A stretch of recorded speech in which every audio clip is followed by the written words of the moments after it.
پہلی بات تو یہ کہ یہ معاہدہ ہونا ہی نہیں چاہیے تھا۔ اچھا، معاہدہ ہونا ہی نہیں نہیں چاہیے۔ اس معاہدے میں نہ تو لبیک کو کوئی فائدہ ہے اور نہ ہی حکومت کو کوئی فائدہ ہے، نہ ہی ریاست کو کوئی فائدہ ہے۔ وہ سفیر نکل جاتا ہے اور چلا جاتا ہے تو ظاہر ہے کہ یورپی یونین اس کو محسوس کرے گی کہ نہیں کرے گی۔ بسم اللہ الرحمن الرحیم۔ نادر بلوچ ایک نئی ویڈیو کے ساتھ حاضر خدمت ہے۔ آج ہم بات کریں گے جناب حکومت اور تحریک لبیک کے درمیان ہونے والے معاہدے کی، اور اس کے علاوہ پی ڈی ایم کا جو احتجاج مارچ میں ہونے جا رہا ہے، اس حوالے سے جو موضوع شخصیت میرے ساتھ موجود ہیں، محترم جناب گلزار احمد نعیمی صاحب، آپ سربراہ ہیں جامعہ نعیمیہ کے، اس کے علاوہ جماعت اہل حرم کے بھی سربراہ ہیں، ملی یکجہتی کونسل کے ڈپٹی سیکریٹری جنرل ہیں، اور اس کے علاوہ قومی اقلیتی کمیشن کے رکن بھی ہیں، اور پیر نور الحق قادری صاحب کے بھی بڑے قریبی دوستوں میں شمار ہوتے ہیں، اور ان سے بہتر کون اندر کی خبریں جانتے ہیں۔ تو انشاءاللہ ان سے بات کرتے ہیں۔ سر، بہت بہت شکریہ کہ آپ نے اپنا قیمتی وقت دیا۔ یہ بتائیں، آپ کو لگ رہا ہے کہ پی ڈی ایم کوئی نکال پائے گی، حکومت کو کوئی ٹف ٹائم دے پائے گی؟ بسم اللہ الرحمن الرحیم۔ بلوچ صاحب بہت شکریہ، آپ تشریف لائیں۔ میں گزارش کروں گا کہ پی ڈی ایم جو ہے وہ کوئی چونکہ جماعت نہیں ہے اور نہ ہی اس کی کوئی مضبوط فاؤنڈیشنز ہیں، جتنے بھی وہاں پہ بڑی جماعتیں ہیں ان کے جو منشور ہیں وہ الگ ہیں اور ان کی سوچیں جو ہیں وہ الگ ہیں، ایون کہ مفادات جو ہے وہ ان کے الگ ہیں۔ دیکھیں، مقاصد پر تو جو اتحاد ہوتے ہیں وہ بڑے مضبوط ہوتے ہیں، اور ان میں مقاصد میں بھی جتنا علو ہوتا ہے، جتنی بلندی ہوتی ہے، اتنی بھی مضبوطی آتی ہے۔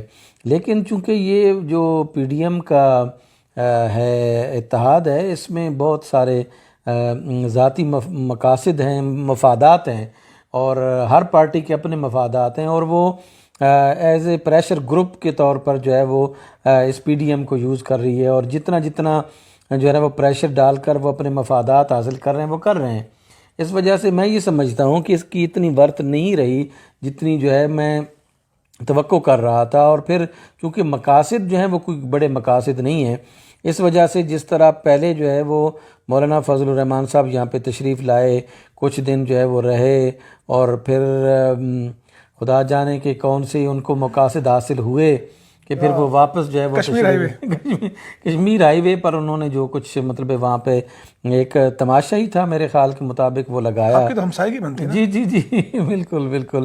تو ہم نے تو خیر دیکھیں، ہم نے تمام یہاں پہ جو ہمارے اہل سنت کی مساجد تھیں، ہم نے تمام دوستوں کو ان کو کہا کہ دیکھیں یہ ایک مسافر ہیں، عوام الناس ہیں، آپ ان کے لیے مسجدیں کھولیں، آپ ان کے مسائل جو حل کریں۔ تو ہمارے آس پاس کی جتنی بھی مساجد تھیں، ایون کہ ہمارے ہاں بھی وہ لوگ ان کے لوگ آتے رہے، ہم ان کو فیسیلیٹیٹ جو ہے وہ کرتے رہے کہ دیکھیں نا، وہاں تو پھر سردیاں بھی تھیں اور دوسرا پھر جو مسائل تھے، لیکن وہ خدا جانے کہ پبلک کو کیا سوچتی ہے کہ وہ ایسی چیزوں پر آتے ہیں اور پھر بغیر مقصد کے چلے جاتے ہیں، اور پھر اپنے لیڈر سے پوچھتے بھی نہیں بھائی ہمیں بلایا کس لیے تھا، اب واپس بھیج رہے ہیں تو کس لیے بھیج رہے ہیں۔ تو یہ ایک استحصال ہے پبلک کا، جو خود پبلک ایک طرف ایک اینڈ پہ کروا رہی ہے اور دوسری طرف جو ہے وہ قائدین کر رہے ہیں، چاہے وہ مذہبی قائدین ہوں چاہے وہ سیاسی قائدین ہوں، وہ عوام کا استحصال کر رہے ہیں، چاہے ان کی غربت سے فائدہ اٹھا کر، چاہے ان کی سادگی سے فائدہ اٹھا کر۔ چلیں، یہ تو ہو گیا مارچ اور پی ڈی ایم کا معاملہ۔ اب جو دوسرا معاملہ ہم دیکھ رہے ہیں کہ آپ کو یاد ہوگا، پہلے بھی ایک فیض آباد میں دھرنا ہوا، اس کے بعد حکومت کے ساتھ معاہدہ بھی ہوا۔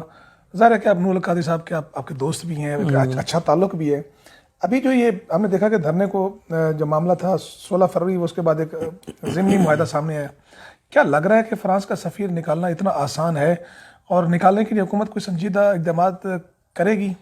دیکھیں بلوچ صاحب، ایک تو میں گزارش کروں نا اس حوالے سے کہ پہلی بات تو یہ کہ یہ معاہدہ ہونا ہی نہیں چاہیے تھا۔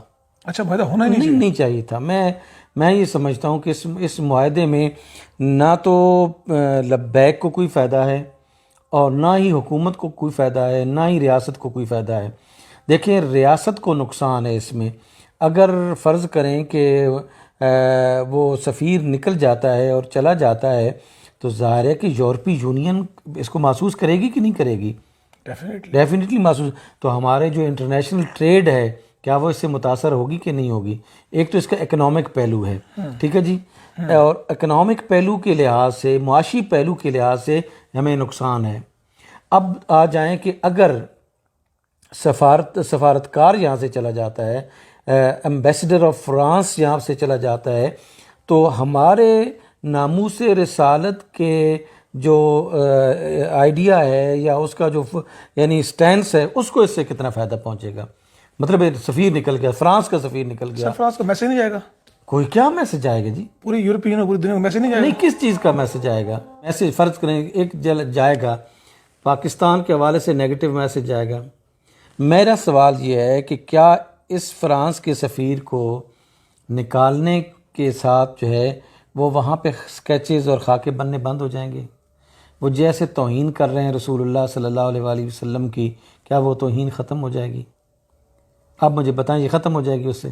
میں جب یقینی طور پہ نہیں کہہ سکتا۔ نہیں یقین آپ کیسے دیگر حوالے سے بھی آپ نہیں کہہ سکتے نا، غیر یقینی سے بھی کیسے کہہ سکتے ہیں؟ آپ اب نکال رہے ہیں ایک یعنی اسٹیٹ کے سفیر کو آپ نکال رہے ہیں، اس سے پھر آپ پوزیٹیو جو ہے وہ یعنی جیسچر کی توقع کریں گے کہ وہ آپ کے ساتھ مثبت رویہ رکھے گا؟ نہیں، کیا آپ کو امکان یہ بھی ہے کہ کسی اور ملک میں بھی ہو سکتا ہے؟ تو پھر کیا آپ یہ بھی کہا کہ اس ملک دیکھیں یورپی یونین جو ہے وہ کچھ بھی کر سکتی ہے، وہ تو ایک اکائی اب بن چکی ہے نا، وہ کہے گی کہ ٹھیک ہے اگر آپ نے ہمارے سفیر کو نکالا ہے تو یہ ہماری توہین ہے، ہمارے آپ کے ساتھ جو ہے وہ۔ اچھا، ویسے ایک موقف یہ بھی اپنایا تھا کہ انہوں نے سرکاری سطح پر کیا، تو سرکاری سطح پر ری ایکشن تو ہونا چاہیے نا۔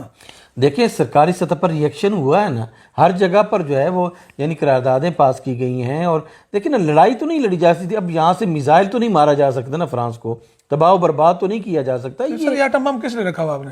کمال کرتے ہیں، سر یہ تو آپ جذباتی بات کر رہے ہیں نا، آپ جو ہے نا وہ جذباتیوں کے انٹرویو کر کے میرے خیال ہے نا کچھ آج کے آپ کے اندر ہی جو ہے نا وہ جذباتیت آ گئی ہے۔ دیکھیں معاملہ ہے کہ یہ ریاستوں کے معاملے ہیں، اور پاکستان ہو یا دنیا کی کوئی ریاست اور یہ بھی کہیں ناموس سے رسالت سے بڑھ کر کیا چیز ہو سکتی ہے؟ اس میں کوئی شک نہیں ہے۔ میں دیکھیں نا ہم سے زیادہ بھی ہم اپنے آپ کو سب سے بڑے عاشق رسول اور مسلمان سمجھتے ہیں۔ ہم یہ سمجھتے ہیں کہ اگر کوئی پاسبل ہو کہ ہم جو ہے وہ اس کو رکوا سکیں تو اس طرف ہمیں جانا چاہیے نا۔ اب یعنی فرانس کے سفیر نے یہاں پر کوئی گستاخی کی ہے؟ نہیں۔ فرانس کی کسی بھی امبیسی سے کوئی گستاخی آئی ہے؟ ظاہر ہے کہ سفارت خانے کا یہ کام نہیں ہے نا۔ سفارت خانے کا یہ کام نہیں ہے۔ اب سفارت خانے کا یہ کام نہیں ہے تو سفارت خانے کے یہ جو کنڈیشن رکھی گئی اس کو نکالا جائے۔ ٹھیک ہے سر، میری پوری عرض سنیں، انہوں نے یہ جو ہے نا وہ کیوں کنڈیشن رکھی ہے، اس کی لاجک کیا بنتی ہے، اور پھر حکومت نے اس کو کس طرح قبول کر لیا ہے اس کو؟ اچھا، سوال یہ ہے کہ یہ جو معاہدہ ہوا ہے اس میں جو مثلا کہا گیا کہ جی پارلیمنٹ کی منظوری کے بعد اس کو نکالا جائے گا with the consent of parliament, قومی اسمبلی میں، تو آپ کو لگ رہا ہے کہ کوئی ایسا ہو پائے گا؟ دیکھیں میں یہ سمجھتا ہوں کہ حکومت میرا پارلیمنٹ کیا کرے گی؟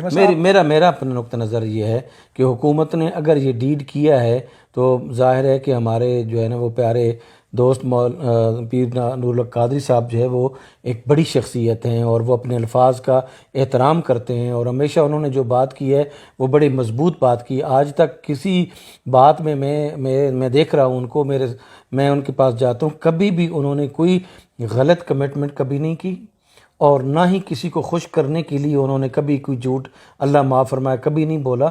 وہ بالکل صاف ستھرے انسان ہیں اور بالکل صاف اور اچھے انسان ہیں، ان سے میں بالکل کوئی توقع نہیں کر سکتا کہ وہ جو ہے وہ یہ نہیں کریں گے کہ پارلیمنٹ میں پیش نہیں کریں گے، یا پھر کوئی بھی توقع نہ کرے کہ انہوں نے یہ جو معاہدہ کیا ہے پارلیمنٹ میں اس معاملے کو پیش کرنے کا حکومت نہیں کرے گی۔ لیکن میری نہیں کرے گی، نہیں کرے گی، یعنی یہ نہیں ہو سکتا کہ وہ نہیں کرے، پارلیمنٹ میں پیش کرے گی، پارلیمنٹ میں پیش کرے۔ لیکن بلوچ صاحب میری بات سنیں، کیا آپ کی حکومت کے پاس 2/3 میجورٹی ہے؟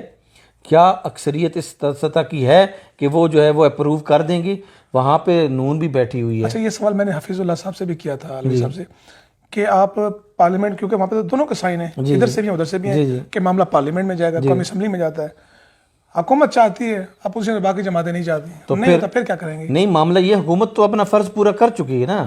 حکومت اگر جو ہے وہ نہیں بل پیش کرتی اس کا تو حکومت مجرم ہے۔ اگر حکومت جو ہے وہ بل پیش کر دیتی ہے تو اس کی رسپانسبلٹی میں سمجھتا ہوں ختم ہے۔ اب جو ہے وہ مولانا فضل الرحمان صاحب بھی جو ہے وہ نعرہ لگاتے ہیں ناموس رسالت کے تحفظ کا، وہ اس معاملے میں کردار ادا کریں، دیگر مذہب سراج الحق صاحب جو ہے وہ کردار ادا کریں۔ اچھا، یہ ویسے سوال میں کرنا بھی تھا آپ سے، باقی جماعتیں کیوں خاموش ہیں اس معاملے پر؟ ان کا ایجنڈا ہی نہیں ہے۔ دیکھیے نا، مذہب ان کا ایجنڈا ہی نہیں ہے، اس کے باوجود کہ ان کا نام جو ہے وہ مذہبی ہے، لیکن وہ سیاست کر رہی ہیں۔ لبیک، آپ اس کو کم از کم یہ کریڈٹ تو دیں کہ لبیک جو ہے وہ ان ایشوز کو پر جو ہے نا وہ اٹھتی بھی ہے اور معاملات کو اٹھاتی بھی ہے. نہیں ٹھیک ہے، ایگریسولی اٹھاتی ہے اور اس میں تو کریڈٹ جاتا ہے. جی جی. تو باقی آپ دیکھیں کہ کوئی مذہبی جماعت جو ہے وہ یعنی کتنا کچھ ہوا ہے اس معاملے میں، لیکن مولانا فضل الرحمان صاحب نے، سراج الحق صاحب نے اس حوالے سے کوئی آواز جو ہے وہ نہیں اٹھائی. ان کا ایجنڈا جو ہے وہ جمہوریت کو مضبوط کرنا ہے یا کسی اور چیز کو مضبوط کرنا ہے، مجھے تو نہیں پتا، لیکن میں یہ سمجھتا ہوں کہ وہ جمہوریت کی بات. اچھا، ویسے ایک سوال یہ اٹھایا جا رہا ہے کہ عمران خان کی اپنی ناموس کا مسئلہ آیا یا اپنے اعتماد کا معاملہ ہے تو انہوں نے فوراً پارلیمنٹ کے اجلاس بلا لیا، قومی اسمبلی کا. دیکھیے اس معاملے پر ابھی تک نہیں بلایا. میری عرض سنیں، دیکھیے وہ جب طے ہو چکا ہے، یہ دیکھیں یہ غلط بات ہے. جب آپ کا طے ہو چکا ہے، ٹھیک ہے جی، کہ اس ڈیٹ تک جو ہے وہ ہم کریں گے، اب وہ جب ڈیٹ ختم ہو جائے گی یہ اعتراض تو ہم تب کریں گے. اب تو یہ دیکھیں ایک رسپونڈ کرنا تھا انہوں نے اپوزیشن کو. سوال سے آخری سیکنڈ لاسٹ کوشچن، آپ نورا قادری صاحب یہاں پہ میں نے لاسٹ ٹائم یہاں پہ دیکھا، وہ آپ آئے ہوئے تھے، خطاب بھی کیا، ان کی گفتگو سے بھی لگ رہا تھا. نتیجہ کیا نظر آ رہا ہے آپ کو؟ اس کا اینڈ کیا نظر آ رہا ہے؟ اس سارے معاملے کا آپ کو اینڈ کیا نظر آ رہا ہے دونوں طرف سے دیکھ کر، کیونکہ دونوں طرف سے اٹھتے بیٹھتے ہیں آپ؟ جی دیکھیں، میں یہ سمجھتا ہوں کہ اینڈ جو کچھ بھی ہو، میں لبیک تحریک لبیک کے جو ہے نا وہ رہنماؤں سے یہ گزارش کروں گا کہ دیکھیں ان چیزوں کو انٹیلیجنٹلی جو ہے وہ دیکھنا چاہیے. ہر چیز جذبات سے حل نہیں ہوتی، اور نہ ہی آج کی دنیا میں جذبات جو ہے وہ کام کرتے ہیں. آپ جو ہے وہ لاجک کے ساتھ، ریزن کے ساتھ جو ہے وہ بات کریں. دیکھیں آپ اگر ایسی جذباتیت دکھائیں گے جس سے اسلام کا کہ جو پوری پکچر ہے اس پر نیگیٹو اثرات مرتب ہوں گے، اور پاکستان کو ایک دہشت گرد ریاست کے طور پر جو ہے وہ ہم دنیا کے نقشے پر یا دنیا کے سامنے لے کے آئیں گے، تو اس سے ہمارا جو مشن ہے یعنی تحفظ ناموس رسالت کا جو مشن ہے اس کو نقصان پہنچے گا، اس کو فائدہ نہیں پہنچے گا.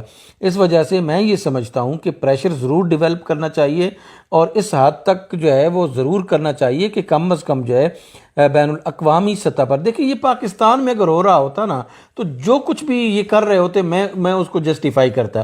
یہ کسی دوسرے ملک میں ہو رہا ہے، اور اب یہ آئینی ریاستیں ہیں. دیکھیں یہ کوئی، آپ کہہ رہے تھے نا کہ ہم بم مار دیں، بم کیسے ہم ماریں گے؟ ایک تو ہم سے وہ بہت زیادہ دور ہیں، دوسرا یہ کہ ہر ریاست کا ایک اپنا آئین ہے، قانون ہے اور ضابطہ ہے. دنیا کسی زمانے میں صرف طاقت کے اصول پر چلتی تھی، آج ریزن کے اور اچھا وہ بات میں نے سوال کے جواب لینے کے لیے کی تھی.